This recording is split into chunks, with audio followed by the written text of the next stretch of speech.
wasn't easy, and I did a lot of distancing myself from a lot of people and just kind of pulling back because I just didn't have the capacity to deal with the questions and trying to answer these questions that I really didn't have the answer to at the time. I really didn't know.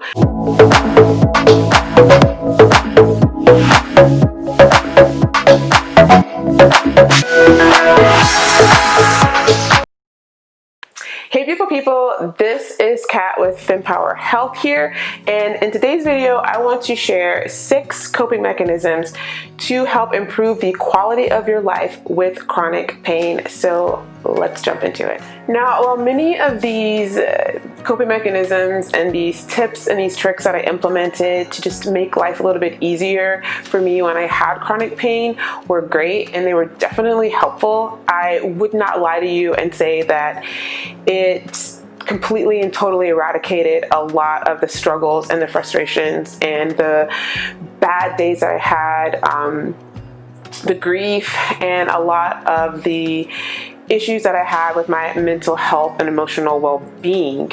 That was still definitely a real thing and I still struggled with that. But when I was implementing these different strategies, it did make it a little bit better for me, and it did help me navigate that tough season and everything that I was going through with struggling with intense pain. It did help. It wasn't like 100% foolproof thing, but I did find it helpful and beneficial for me. So one of the first things that I quickly learned was that it was super important for me to become body literate and to understand my illness and my condition. For me, that involved understanding exactly what endometriosis was, how it was impacting my body, a lot of the symptoms associated with endometriosis, and the symptoms that I struggled with the most. Also knowing the available therapies, medications, and different modalities to help find relief when it came to endometriosis and finding relief for my pain. That was also really, really helpful and empowering for me, especially considering that endometriosis isn't something that is really discussed or talked about a lot, and a lot of people don't really truly understand what endometriosis is. Furthermore, there's still a lack of proper support when it comes to endometriosis within the medical community. So me understanding more about endometriosis and how it impacted me and my health helped me to better advocate for myself and really helped me to find my voice so that I was better able to represent and present, a pretty solid front with various doctors or in medical situations, as well as in various relationships and friendships as well. In addition to understanding endometriosis as a disease and how it manifested in my body, and as important as that was, it was also important for me to just truly take ownership and become body literate of my body as a whole. So understanding how and what certain food triggers and how it made or increased pain and inflammation within my body and how it just made me feel, recognizing that there were certain food intolerances that I had that increased a lot of the symptoms, such as bloating and digestive upset, and being able to recognize that so that I could make better nutritional choices and omit certain foods that were triggering or that I found intolerant. Paying attention to my bowels and also being able to recognize what was normal versus what was abnormal was also super beneficial. In addition to understanding my triggers and food intolerances, taking ownership of my reproductive health and tracking and charting my fertility was also super important for me. Being able to do that and to really see how my body and my reproductive health and my fertility function, and to be able to identify the issues that I had with ovulation dysfunction, being able to see that my basal body temperature was abnormally low, and just really tracking and taking note of my cervical mucus. All these various cues that my body was giving me helped me to really see that there was something actually wrong with my body, and that I was able to link a lot of what was going on with my ovulation dysfunction, with my irregular cycles, with my abnormally low basal body temperature. I was able to link a lot of this back to endometriosis, which was powerful and empowering for me at the time because, again, I didn't really have anyone, or I wasn't working with a doctor that was recognizing or paying attention to any of the symptoms I was presenting or my health history. So being able to take ownership of that and basically advocate for myself with various doctors and say, like, you know, something is wrong, it was really helpful for me. But I really feel that the more body literate I became, the more I began to understand about my reproductive health, my fertility, how my nutrition impacted a lot of the pain that I was feeling. It really helped me to take ownership of my nutrition, how I move my body, and to make better choices so that I could reduce a lot of the pain that I was experiencing and that I could better manage and cope with that pain, because I was able to, again, make the best decisions for me. So that's why body literacy and really understanding endometriosis was super important for me. The second coping mechanism and strategy that I employed with my chronic pain and managing it was to get organized. And for me, this meant to pretty much simplify my lifestyle, my environment, my home, and to basically create systems and routines that were structured around my pain. So meaning that there was, of course, systems and routines that I would employ on a low pain day, systems and routines that I had for a moderate pain day, and systems and routines that I had in place for a high pain day. So it was just taking into consideration the fact that I had chronic pain. It was a real issue for me, and in order to function and to be mildly productive and to have some quality of life and to be able to prioritize rest and recovery on the days when I really needed to prioritize that and I was really in a lot of intense pain, I needed to find some kind of structure and some kind of flow that worked for me. And for me, this really entailed planning ahead and prepping and preparing a lot of things ahead of time. And that for me was meal planning and focusing on either getting groceries way ahead of time or just not even worrying about getting groceries and doing grocery delivery, because that was a lot easier to just order the groceries online, have them delivered to me, and to just plan my meals out and to be able to prep meals in advance and have the meals just ready to go and heat up so I didn't have to worry about cooking them. I also learned how to batch similar tasks and batch chores. So for instance, if I needed to go out of the house to do specific chores or specific errands, I tried to line up all those errands on that specific day, and I tried to take care of those things on a low pain day or during a time of the day when my pain was at its lowest. And when it came to keeping my house clean and tidy, I tried to organize things within my home so that it was easy to keep them tidy and to keep them clean. And I went really minimal and I got rid of a lot of things. I didn't like a lot of clutter because it was hard for me to keep it up and to maintain it. So I did pare down and I really did get really minimal and keep things really ridiculously simple, because it was easier for me to maintain and it was easier for me to clean. And I would try to do chores, either one big chore a day, or if I was having moderate pain, or if my pain was more manageable or I had no pain, I would just knock out the whole day just cleaning up the home and cleaning up the apartment and just getting everything tidy and just getting everything done in that one day so I didn't have to worry about it again. But either way, my whole point is getting organized and finding an organizational system and flow that works for you and your pain may be helpful and may help to just improve that quality of life and help you to function a lot better and to be a bit more productive, so you can prioritize that rest and recovery that you're going to need on those high pain days when you're not going to be able to do anything.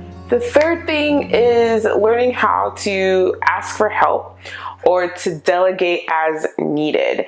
And so that could mean getting support from friends and family. I know for me that meant getting support from my husband a lot, and asking for his support and being really clear and communicating, like when I was struggling or having a hard time doing certain tasks, and enlisting him to help me.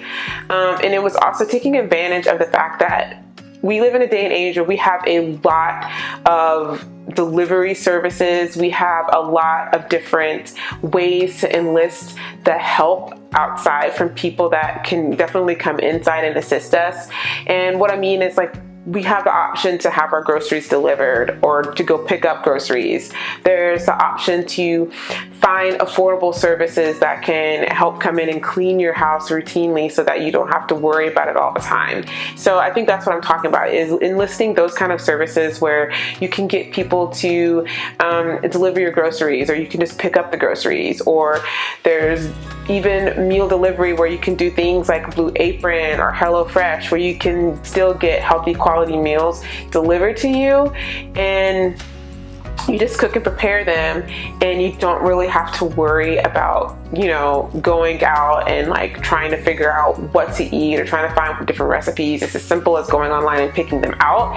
And when you're dealing with pain on a consistent basis, having those little things taken care of so you don't have to do them and you don't really have to think about it, and automating a lot of things in your life and delegating certain tasks is the most helpful thing ever, because you can just prioritize resting and recovery when you really aren't in a place to do anything. So getting support from family, from friends, or even hiring out those types of services is really going to be beneficial when you're struggling with pain.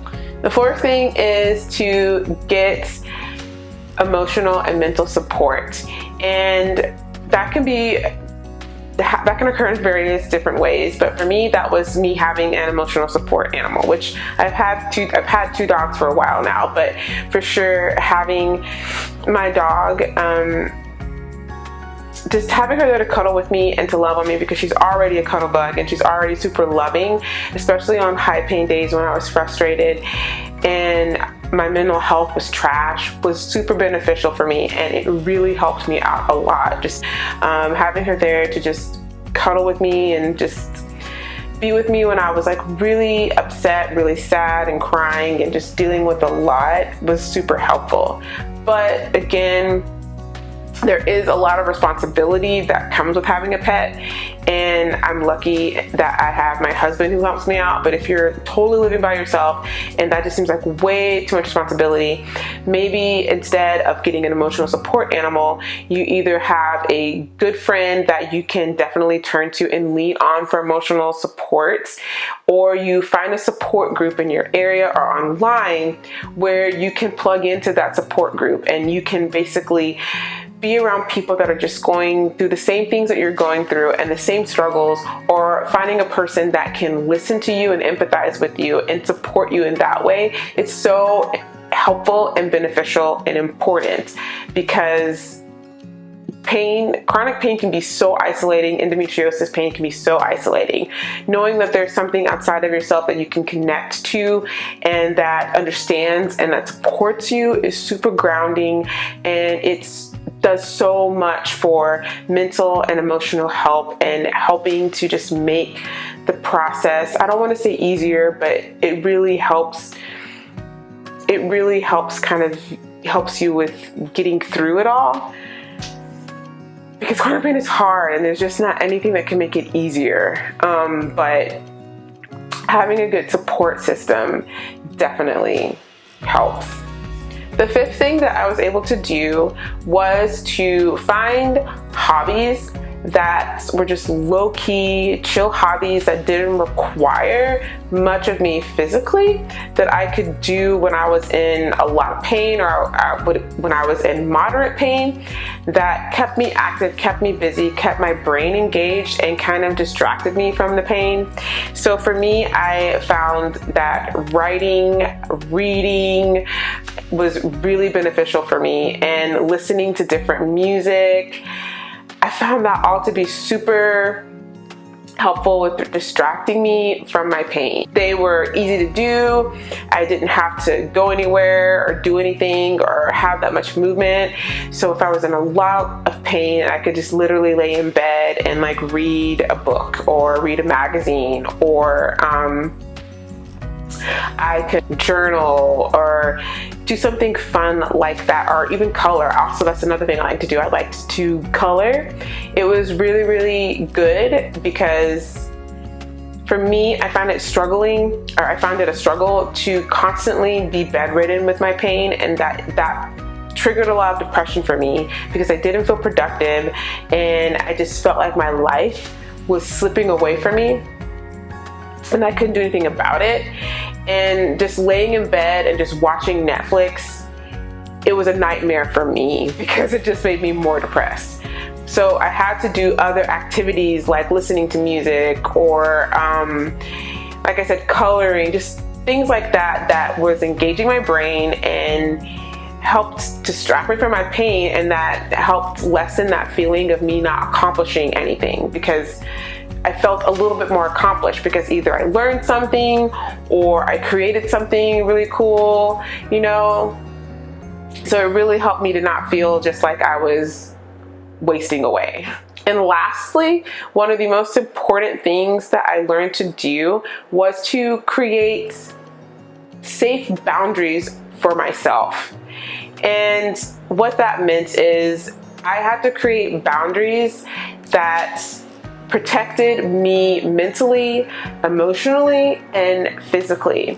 So when it came to mental, there were just, for me, some things that I wasn't comfortable talking about at the time, things I wasn't comfortable going with because it compromised my mental and emotional health, and I wasn't willing to do that. So there are a lot of topics of conversation that I just was like, I'm not going to talk about that to you. I'm going to protect myself right now because I'm not in a good place mentally and emotionally. When I'm ready to talk about it, I will. So I had to enlist those boundaries in different relationships with friends and with family, and it wasn't easy,